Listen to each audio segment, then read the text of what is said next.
Fíjate que salimos a las dos. Bueno, pues nada, bienvenidos a la sesión en la que vamos a empezar a interpretar la alegoría de la caverna, ¿vale? O el mito de la caverna, el texto, el cual, bueno, pues leímos en la última sesión y que espero que hayáis terminado en vuestra casa, porque creo que no se puede hacer un curso de filosofía sin haber leído el mito de la caverna de Platón. Es un texto, aparte de interesante, muy accesible, ¿vale? Bien, uno de los elementos más ilustrativos de la teoría de las ideas de Platón es precisamente este mito o esta alegoría de la caverna, que Platón nos presenta en el libro 7 de la República. Hay libro 1, 2, 3, 4, y vosotros os preguntaréis por qué tiene tantos libros. La República no es un libro. Antiguamente se escribía en rollos, ¿no? En la antigua Grecia, ¿no? Entonces, digamos que el libro 7 de la República sería el rollo 7 de la obra de Platón, La República, ¿vale? Bien, en esta alegoría se describe un grupo de prisioneros que han estado encadenados en una cueva toda su vida, como estuvimos viendo ayer, mirando a una pared donde solo se proyectan sombras de objetos que pasan frente al fuego que está situado tras ellos, ¿vale? Esta situación simboliza la condición humana, ¿eh? En la que solo percibimos la sombra de la realidad. Y recordemos que el propio Platón empieza el texto diciendo: compara la siguiente escena con el estado en el que se encuentra nuestra educación, ¿vale? Es decir, el propio Platón nos está diciendo que es una alegoría sobre nuestra educación, sobre cómo nos encontramos en cuanto a nivel de conocimiento o ignorancia. Porque nosotros, ¿quién somos? Como decía al final del primer párrafo, ¿no? ¿Qué extraños prisioneros describe? Iguales que nosotros, ¿no? Es decir, para Platón, todos nosotros somos esos prisioneros de la caverna que creemos que es verdadero, pues simplemente lo que han puesto siempre delante de nosotros, aquello que hemos visto durante toda la vida, ¿no? Pero Platón nos dice que si profundizamos un poco más nos daremos cuenta de que eso solo son sombras de la verdadera realidad, ¿vale? Recordad que en la teoría platónica había dos mundos, mundo sensible y mundo inteligible. El mundo inteligible, inmutable, permanente, eterno, el de las ideas, formas o arquetipos, ¿no? Que eran los originales de los cuales el mundo sensible era copia, ¿vale? Que es donde hay cambio y movimientos, ¿ok? Bien, el proceso de liberación. Recordemos que ya os dije, si no se hubiera escrito el mito de la caverna, alguien al final lo escribiría, ¿no? ¿Por qué? Porque está hablando del proceso de liberación, del proceso de descubrimiento, del proceso de iluminación, ¿vale? Recordemos que en Platón hay una relación clara entre esclavitud, cadenas, sombras e ignorancia, ¿no? ¿Frente a qué? Frente a la libertad, que es la luz, el conocimiento, ¿vale? Romper esas cadenas del mundo sensible. Bien, la alegoría narra cómo uno de los prisioneros es liberado y comienza un viaje hacia el exterior de la caverna, ¿no? Es un viaje iniciático, es un viaje de liberación y de descubrimiento. Al principio sufre al enfrentarse por la luz del sol. Recordar que dijimos que era una metáfora del sistema educativo, ¿eh? El propio sistema educativo, la educación es sufrimiento, ¿eh? Es sufrimiento en el sentido de que para Platón, yo no digo que sea siempre sufrimiento, ¿eh? De hecho hay que aprender a disfrutar también del sistema educativo. Hay mucho placer en el aprender, ¿vale?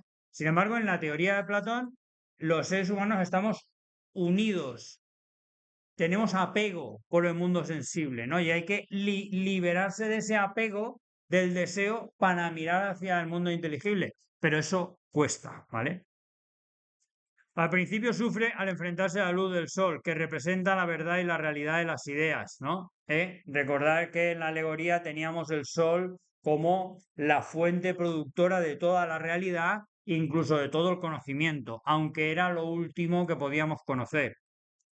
Este proceso de liberación simboliza la búsqueda del conocimiento y el entendimiento de la verdadera naturaleza de las cosas, que para Platón esa verdadera naturaleza de las cosas no se accede mediante los sentidos, sino es mediante nuestra propia razón. Es la razón la que está capacitada para la contemplación de la verdadera realidad.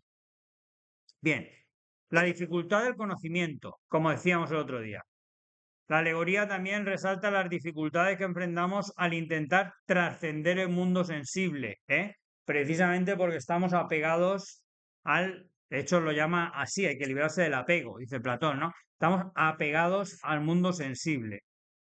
La resistencia al cambio y la ignorancia son obstáculos que impiden la búsqueda de la verdad.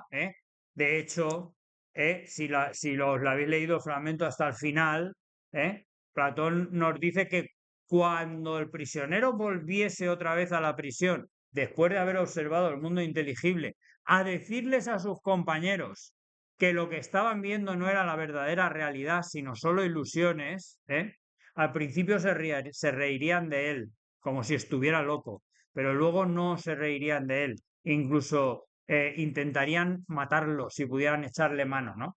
Era una alusión clara a la muerte de Sócrates, ¿no? Que fue muerto a manos de la propia democracia. Pero es verdad que la ignorancia presenta resistencia, ¿no? Y eso ya se da cuenta Platón, el acceso al conocimiento es dificultoso, porque el ignorante prefiere mantenerse en su ignorancia, ¿no? Que es donde, como os dije el otro día, donde se siente cómodo, ¿no?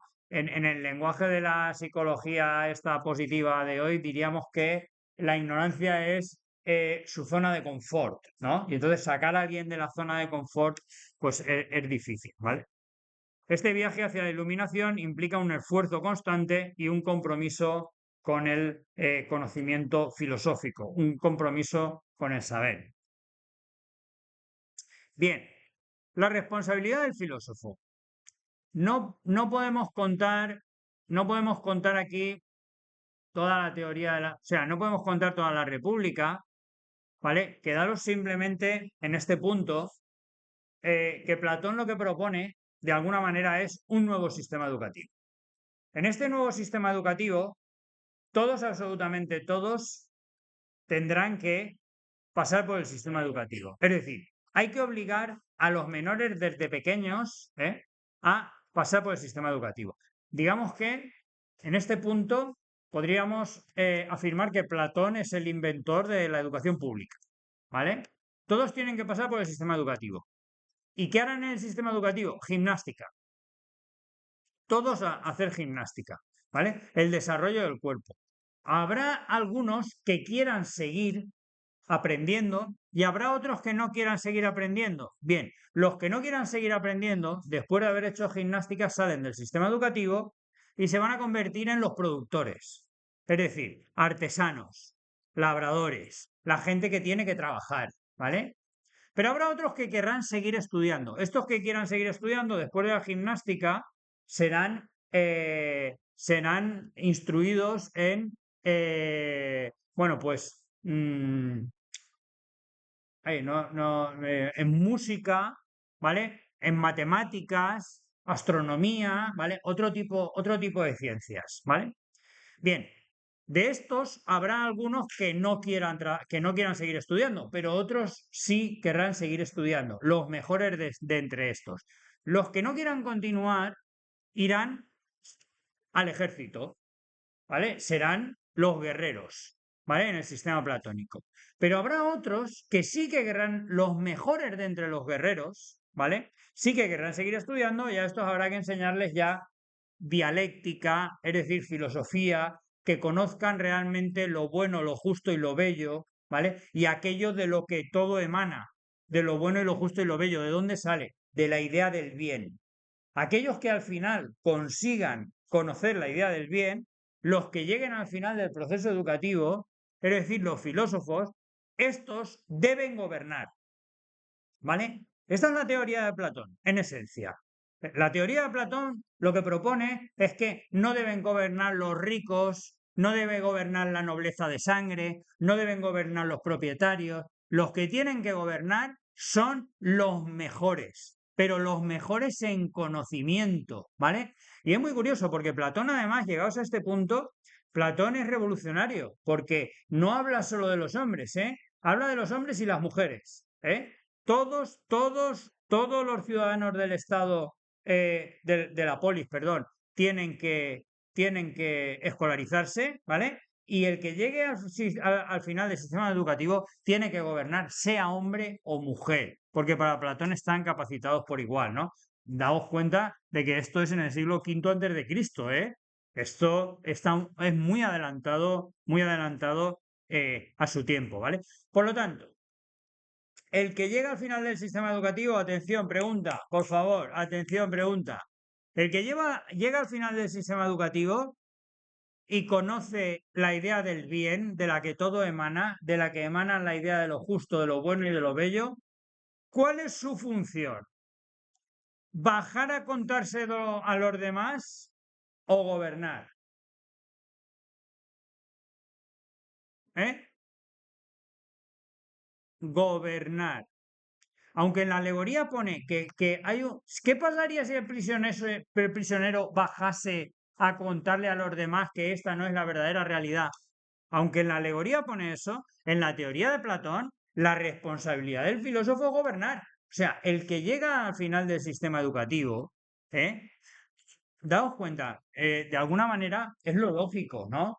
En el Estado hemos invertido mucho dinero en la formación de este sujeto, ¿vale? Dinero público, ¿eh? Hemos invertido mucho dinero, ¿eh? Hay algunos que no han pasado de la gimnástica. ¿Cómo les vas a explicar a estos ingeniería? No les puedes explicar. O sea, el que ha llegado al final es porque él puede entender por qué ha llegado al final. Su misión no es explicarles a los demás, su misión es gobernar, porque él conoce la idea de lo bueno, lo justo y lo bello. ¿Sí? ¿Nos ha quedado claro? ¿Eh? La revolución platónica. ¿Qué propone Platón? El gobierno de los sabios. Eso es lo que está proponiendo Platón. El gobierno de los que saben, ¿vale?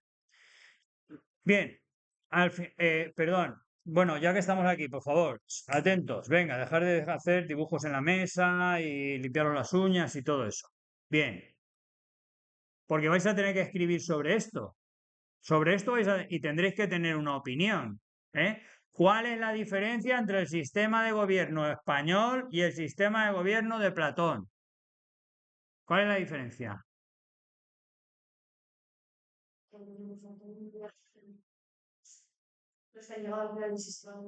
En Platón gobiernan los que saben y en España gobiernan ¿quién?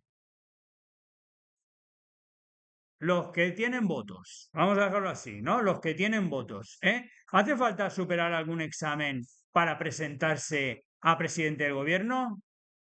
No. ¿Se podría presentar un ignorante al presidente del gobierno? ¿Se podía presentar un ignorante criminal al presidente del gobierno? ¿Se podía presentar un ignorante criminal con pelo rubio al presidente de los Estados Unidos?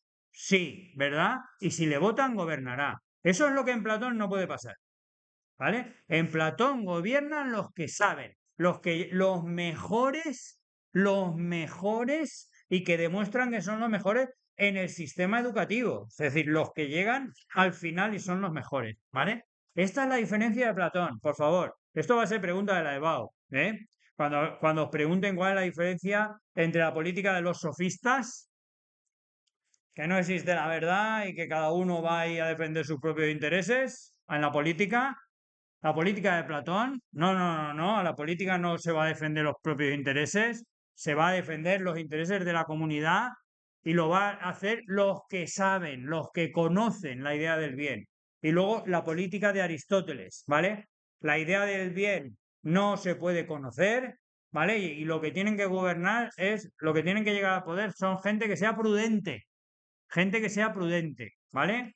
¿Lo hemos entendido? ¿Vale? Esto es pregunta de la EBAU, ¿ok? Bien, vamos a la presentación. Al final de la alegoría, el prisionero liberado regresa a la caverna para ayudar a los demás. Dice ayudar a los demás en la alegoría. Y os pongo aquí entre paréntesis, gobernar, ¿vale? No baja a educar, no baja a dar clase, no le pueden entender, ¿vale? Los que no han pasado la primera fase del sistema educativo no le pueden entender. Platón sostiene que el filósofo tiene la responsabilidad, falta un D, de guiar a los demás en el gobierno, ¿eh? El filósofo debe ser el guía, pero en el gobierno. Esto establece un ideal ético en el que el conocimiento implica un compromiso con la justicia y el bienestar de la comunidad, ¿no? Y en definitiva es transponer al sistema político la idea de su maestro Sócrates. ¿Os acordáis cuando veíamos a su maestro Sócrates, el intelectualismo moral, que Sócrates decía que el conocimiento del bien es suficiente para obrar bien? ¿Os acordáis de esto? ¿Vale? Que decía que el vicio es ignorancia, ¿vale? No existe el mal, sino solo los ignorantes, los que desconocen. Esta idea de Sócrates, el conocimiento del bien es suficiente para obrar bien, es lo que Platón convierte en política. Bueno, pues vamos a garantizar un sistema en el cual los que gobiernen hayan conocido el bien. ¿Cómo? Pues la educación tiene que quedar en manos del Estado, hay que obligar a todos a meterse en el sistema educativo, hay que seleccionar a la gente, ¿vale? En todo el sistema platónico. ¿Me habéis entendido, no? Bien. La jerarquía de las ideas en Platón. Platón también organiza las ideas en una jerarquía, donde algunas ideas son más fundamentales que otras. Esta jerarquía se puede comprender a través de los siguientes niveles. En la cúspide de la jerarquía se encuentra la idea del bien, igual que en nuestra alegoría se encontraba el sol, en la alegoría de la caverna, ¿no? Que lo producía absolutamente todo, ¿vale? Bien, en Platón, por encima de todo existe la idea del bien, en el mundo inteligible. ¿Lo hemos entendido? ¿Sí? A ver, pregunta. ¿En Platón existe la idea del bien o es algo que tenemos en la mente los humanos? Existe, ¿vale? Es esencialista. Existe otro mundo, el inteligible. Además es más real que el sensible, porque el sensible es copia. Y dentro del inteligible, no todas las ideas son iguales. Hay una que está por encima de todas las demás, que es la idea del bien. Todo, absolutamente todo sale de la idea del bien.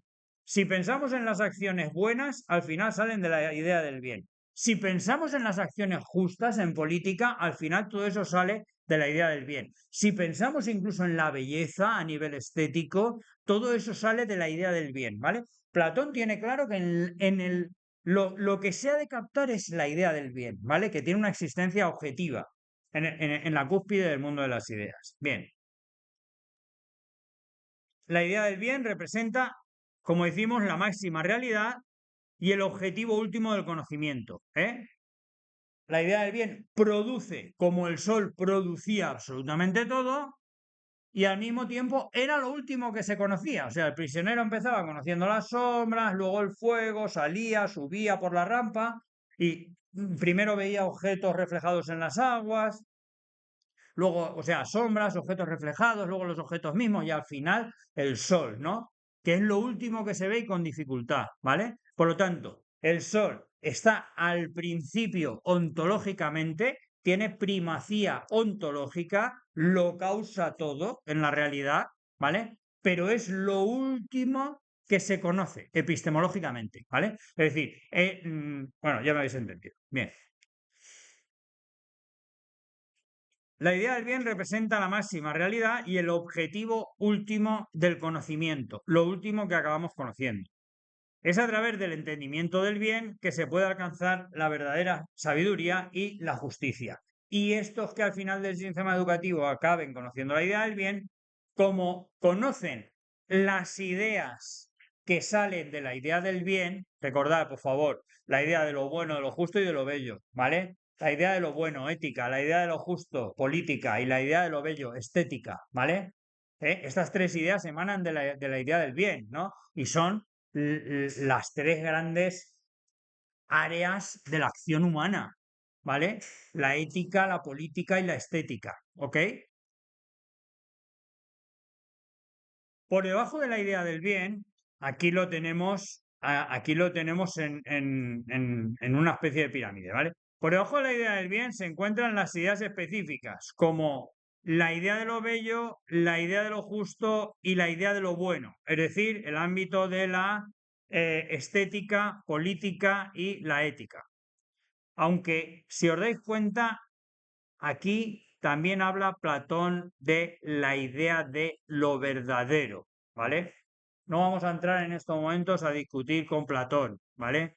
¿Qué es lo verdadero? ¿Eh? Si una correspondencia con la realidad o, bueno, Platón sugiere en algún fragmento que la idea de lo verdadero también surge de aquí, de la idea del bien. Pero para mí lo importante es que entendamos que la idea de lo bello, lo bueno y lo justo están por debajo de la idea del bien, ¿vale? Hay que conocer la idea del bien para poder apreciar la belleza, la justicia y la política. Bien, y la ética. Estas ideas son independientes y se derivan de la idea del bien. La comprensión de estas ideas menores contribuye al entendimiento del bien y al desarrollo de una vida ética y virtuosa. Bien, démonos cuenta de esto. En primer lugar, la comprensión de estas ideas menores contribuye al entendimiento del bien. Tú no empiezas nunca conociendo el bien. O sea, el bien es lo último que se conoce, ¿vale? Vamos al terreno de la estética. Es que Platón lo explica muy bien en el banquete, ¿no? O sea, tú te enamoras, cuando te enamoras, ¿de qué te enamoras? Pues te enamoras de alguien que te gusta. ¿Cómo te gusta? Pues físicamente te gusta. Físicamente, o sea, sientes una atracción que es claramente física. Claro, luego ya empezarás a conocer a esa persona y te darás cuenta de que no solo es física, sino que hay algo también en su interior, ¿no? Que te gusta, que te resulta atractivo, que te resulta bello, de alguna manera, ¿no? Con el paso del tiempo te darás cuenta de que esa belleza que habías visto en el físico y que habías visto luego en el interior, no solo está en una persona, también está en otras personas. Y no solo estoy hablando de la infidelidad marital, ¿no? Estoy hablando incluso de los hijos, ¿no? Es decir, que el amor no es ni mucho menos, o la belleza no está ni mucho menos única y exclusivamente en la pareja. Faltaría más, ¿no? Y ves que que hay belleza en otros cuerpos, en otras personas. Pero luego te vas dando cuenta de que la belleza no solo está en cuerpos, también puede haber belleza en instituciones, ¿no? Como la democracia puede ser bella, o no sé, ¿no? Hay belleza en leyes, hay leyes morales que son claramente bellas, ¿vale? Entonces, poco a poco te irás dando cuenta, nos dice Platón, ¿vale? O sea, irás conociendo, primero a partir de las cosas sensibles particulares, con el paso de la vida, te irás dando cuenta al final de dónde emana todo esto, ¿vale? De la idea de lo bello, la idea de la belleza, que al final es eso que comparten todos estos objetos. Cuando digo yo, este objeto es bello, dice Platón, el objeto que sea, es porque comparte algo de esa idea de belleza. Entonces, daos cuenta, esto es súper bonito, ¿eh? Súper bonito. Cuando hablamos de amor platónico, que todo el mundo piensa que es un amor inalcanzable y tal, y sin embargo Platón no dice eso, ni mucho menos. El amor para Platón es un camino de conocimiento. ¿Es un camino de conocimiento de qué? De la belleza en sí. O sea, voy empezando conociendo primero un cuerpo, luego otro, una ley, una institución, y poco a poco acabo conociendo la belleza en sí. Y al final me doy cuenta de que la belleza además emana del bien. O sea, por encima de todo esto que a mí me resulta agradable, que me atrae, es porque yo veo el bien en estas cosas de alguna manera, ¿no? ¿Me entendéis? ¿Vale? El amor en Platón es un conocimiento de la idea de la belleza y al final de la idea del bien. Pero es que Platón ve esto no solo en la estética, sino lo ve en la política, ¿no? Es decir, hay leyes justas, lo ve en la ética, hay acciones justas. Perdón. ¿Vale? O sea, y al final, por las tres ramas, ¿vale?, de la acción humana, ética, estética, política, voy conociendo las tres grandes ideas, lo bueno, lo bello y lo justo, y al final el bien, ¿no? De la que todo emana. Pero si os dais cuenta, está muy al final de un proceso educativo y de un proceso de descubrimiento. ¿Ok? Bien, dice, la comprensión de estas ideas menores, lo bello, lo bueno, lo justo, ética, estética, política, es un paso previo, contribuye al entendimiento del bien. O sea, después de conocer estas ideas, luego puedo conocer el bien, ¿vale? Y una vez he conocido el bien, dice, ese conocimiento del bien es lo que me permite llevar una buena vida de manera ética y de manera política. Es decir, una vez he conocido el bien, eso ya me permite actuar bien en mi vida privada y me permite actuar bien en mi vida pública. ¿Lo hemos entendido? ¿Vale? Claro, démonos cuenta que en este punto, Platón, hay una unificación total entre la ética y la política. ¿Vale? No, puede haber un político malvado en Platón, eso no tiene sentido. O sea, tienen que gobernarnos los que conozcan la idea del bien. Y el que conoce la idea del bien no actuará como un malvado. ¿Me entendéis? Hay una equiparación total entre ética y política, ¿eh? No como en nuestra política actual, ¿qué os voy a decir? No, no hace falta ni que ponga ejemplos, ¿eh? Ejemplos que hablen ni de Palestina ni de... Bueno. Bien, vamos a empezar ya con la tralla. Las ideas sirven como patrones ideales para los objetos del mundo sensible, ¿no? Vamos a este cuadro hay que interiorizarlo, pero vamos, como si fuese, esto te lo tienes que saber, ¿eh? En primer lugar, esta línea divide los dos tipos de realidad en Platón. La realidad sensible, el mundo sensible en la parte inferior y el mundo inteligible en la parte superior, ¿vale? Aquí os lo pone, mundo sensible, mundo inteligible. Ahora, en la parte de la izquierda pone grados de saber, grados del ser, perdón, o podría poner grados de realidad, ¿vale? Esta parte de la izquierda responde a la pregunta, ¿qué existe en Platón? ¿Qué existe en Platón? Es decir, ¿qué es realidad en Platón? Os lo voy a decir de otra manera. La ontología platónica, ¿vale? ¿Cuál es la ontología platónica? Platón nos dice que existen dos mundos, el mundo sensible y el mundo inteligible. Ahora, dentro del sensible, si veis, está separado en dos, ¿vale? Por una parte hay imágenes, sombras, y por otra parte están los objetos de los cuales son esas imágenes y esas sombras, ¿vale? Bien, aquí tenemos a José, el enamorado. Aquí tenemos a José. Podemos tener a José y un cuadro de José, ¿vale? Un cuadro de José. Muy bien. ¿Son los dos reales en Platón? Sí, ¿vale? ¿Tienen el mismo grado de realidad en Platón? No, ¿vale? ¿Qué es más real, José o el cuadro de José? El cuadro José, ¿vale? ¿Por qué? Porque es el original, ¿vale? El cuadro de José es copia, ¿vale? ¿Lo hemos entendido? O sea, en el mundo sensible, nos dice Platón, podemos tener objetos y podemos tener imágenes, sombras, ¿ok? ¿Nos ha quedado claro? 2 grados de realidad en el mundo sensible. Pregunta, ¿son reales las sombras en Platón?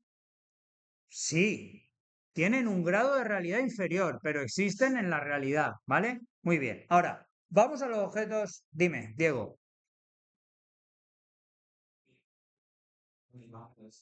¿El qué, qué? Lo del mundo sensible, mundo inteligible, el mundo interno. ¿Cuál es? Está bien. Está primero el mundo sensible, donde está el mundo inteligible. Bueno, da igual. Eso da igual. O sea, porque al final es un diagrama, ¿vale? Normalmente el mundo sensible. Está lo del mundo inteligible, pero pone el mundo sensible. Y está abajo lo del mundo sensible y por el Dejadme el libro que le echo un ojo, porque si no.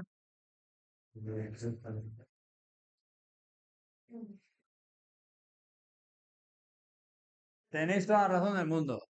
En el libro está mal, ¿vale? Ese diagrama lo tengo que cambiar. Es justo al revés. Es al revés. El mundo inteligible es el de las ideas y los objetos matemáticos, el mundo sensible, cosas e imágenes, ¿vale? Objetos e imágenes. ¿Sí? Perdonad, cambiar eso en el libro que es un error, claramente. Vale, en el mundo inteligible, ¿qué tenemos en Platón en el mundo inteligible? Tenemos las ideas y tenemos los objetos matemáticos, ¿vale? ¿Cuál es la diferencia entre ideas y objetos matemáticos?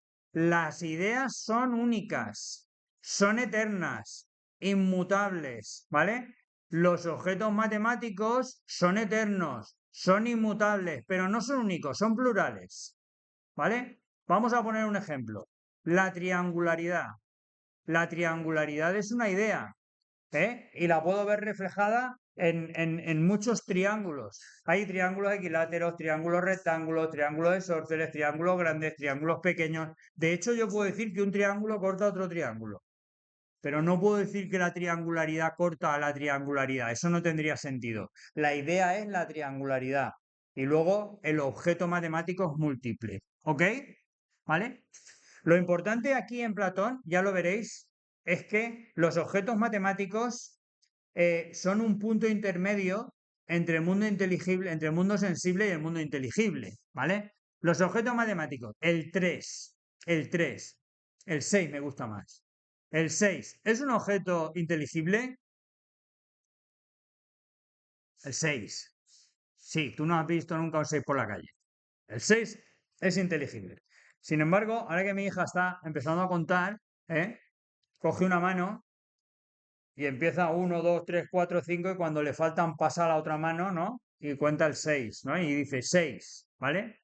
Es decir, los objetos matemáticos realmente los podemos ver reflejados en el mundo sensible, ¿vale? Están a caballo, pertenecen a un punto casi intermedio entre el mundo sensible y el mundo inteligible, ¿ok? Pero son inteligibles. ¿Nos ha quedado claro? Bien. Esto es la ontología platónica o los grados de realidad. Ahora, en Platón, a estos grados de realidad, y avanzo así un poquito más, aunque la epistemología la veremos más adelante, a cada grado de realidad le corresponde un grado de conocimiento, ¿vale? Es decir, la epistemología platónica, ¿vale? Bien, vamos a empezar. Las imágenes o las sombras, ¿vale? ¿Cuál es la capacidad de los seres humanos? La imaginación, ¿vale? La imaginación. Eikasía, ¿vale? Eikasía, ¿ok? Bien, perdón. Borrar un momento. Vuelvo atrás, ¿vale? Igual que he explicado lo del mundo sensible y el mundo inteligible, vuelvo un poquito atrás. Ahora vamos con la epistemología platónica, grados de conocer. Igual que había dos niveles en Platón, el mundo sensible y el mundo inteligible, vamos a tener dos niveles de conocimiento. Del mundo sensible, yo lo que puedo tener es mera doxa, opinión.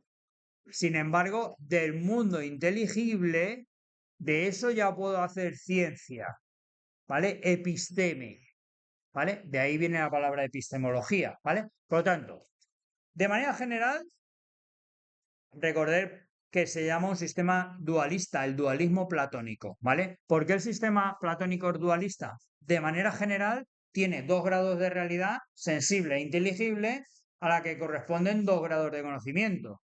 La doxa para el sensible, la opinión, y la episteme para el inteligible. Bien, ¿por qué del sensible solo puedo tener doxa?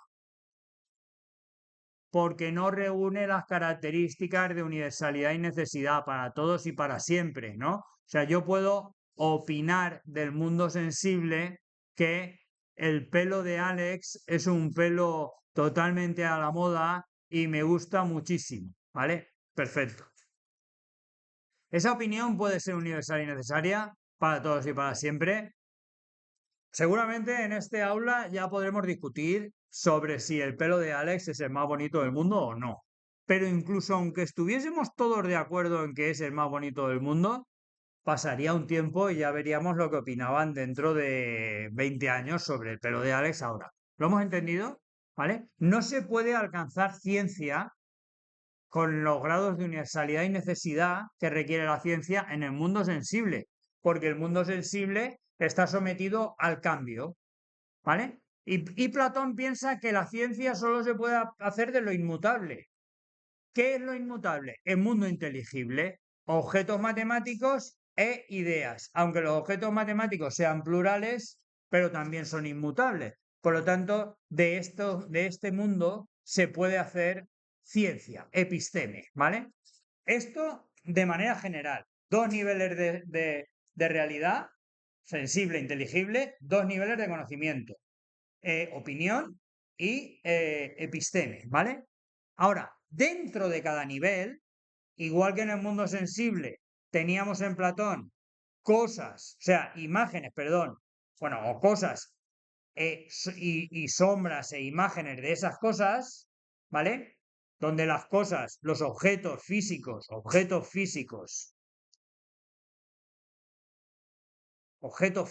¿vale? Los objetos físicos eran el origen, ¿no? De las imágenes, de las sombras, de las figuras.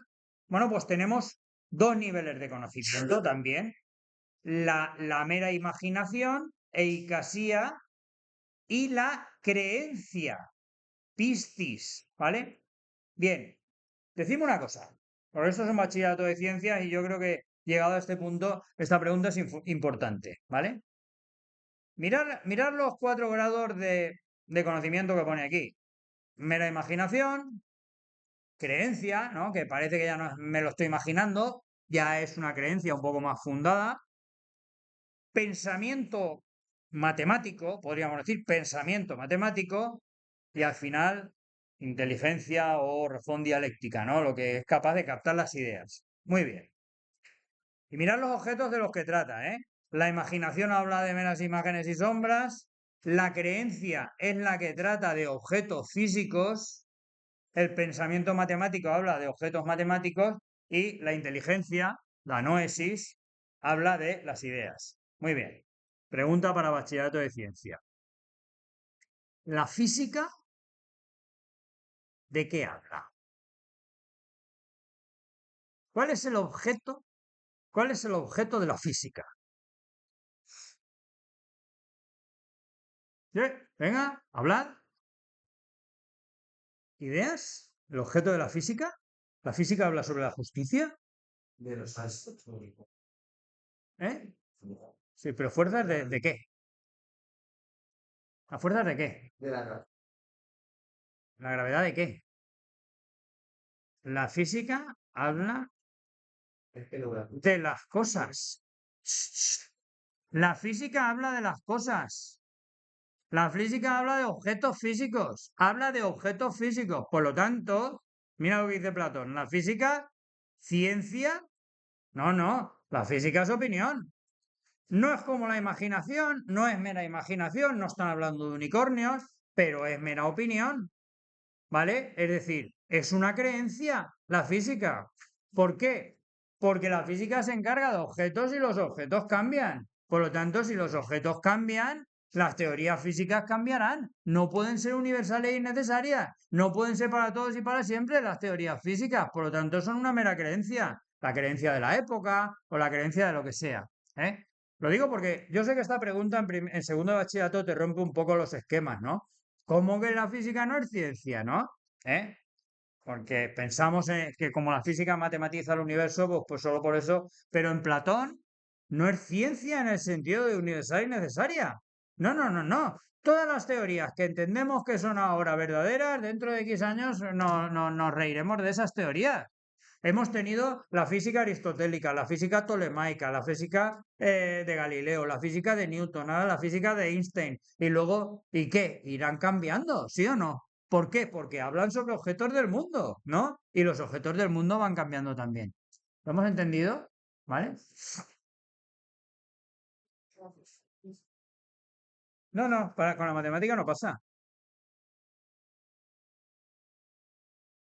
Pues mira, con la matemática no pasa, eso está claro, ¿no? O sea, el teorema de Pitágoras hay que descubrirlo una vez, punto. O sea, es para todos y para siempre y ya está descubierto, ¿no? O tal. Ahora lo que nos tendríamos que plantear es, pero ¿y con la idea de justicia? La idea de justicia no cambia de una zona a otra. Dices, hombre, si te vas a poner relativista como los sofistas, ¿vale? Pero es que Platón no piensa así.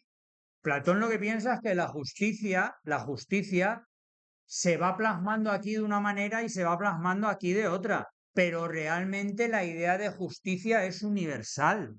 Platón lo que piensa es que seas tú de la cultura que seas, sea tu tabla moral la que sea y tu Dios el que sea, si tú dices eso que le han hecho a ese chico es injusto, te entienden en todas las culturas. Porque ¿me entiendes? O sea, en esa cultura, mira, roba un pañuelo y le ponen una multa de 300 euros. En otra cultura, roba un pañuelo y le cortan una mano. En otra cultura, pero si yo digo lo que le han hecho a ese chico es injusto, todos sabemos a qué nos estamos refiriendo con la palabra injusticia. Porque todos sabemos lo que es lo justo y lo injusto, ¿vale? Eso es lo que está diciendo Platón. El concepto de lo justo, lo bueno, lo bello, es universal. Es universal, eso no varía, ¿vale? Y Platón lo que pretende es hacer ciencia de lo justo, lo bueno y lo bello para establecer la ciencia en el terreno de la política. ¿Ok? Vale, que veo que os queréis ir ya. Pues nada, nos quedamos aquí para el próximo día. Gracias por vuestra atención.